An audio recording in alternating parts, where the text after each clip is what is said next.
Are you looking to clean up your HubSpot account by renaming or deleting a property group, but don't know where to start? In this full 2025 guide, I'll walk you through the exact steps to do it safely and efficiently. Whether you want to keep your properties organized or remove unnecessary ones, this tutorial has got you covered. So let's dive right in.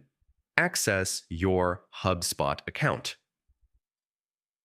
First, go to hubspot.com and click the login button at the top right corner. Enter your login credentials and access your dashboard. This is where everything begins. Navigate to Settings.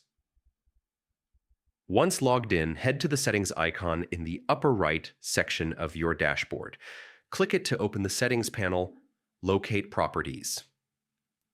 From the left-hand menu, scroll down and click on Properties. This is where all your property-related settings are managed, including property groups. Select the property group. Now, find the property group you want to modify. Property groups help you organize related properties, so make sure you've identified the correct one. Edit the property group, click on Edit Property next to the group's name, or from the drop-down menu. Here, you'll get options to rename or delete it. Rename or delete. To rename, click on the property label field and type in the new name. Choose a name that's clear and descriptive so your team knows exactly what it's for. To delete, click the delete option. But before you confirm, be cautious. Deleting a property group may remove associated data or configurations. Only proceed if you're sure it's no longer needed. Save your changes.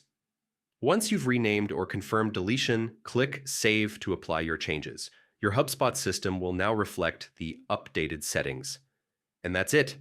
You've successfully learned how to rename or delete a property group in HubSpot for 2025. Keeping your property groups organized can make a huge difference in managing your data effectively. If you found this guide helpful, hit that like button. Subscribe for more HubSpot tips and drop your questions in the comments below. See you in the next tutorial.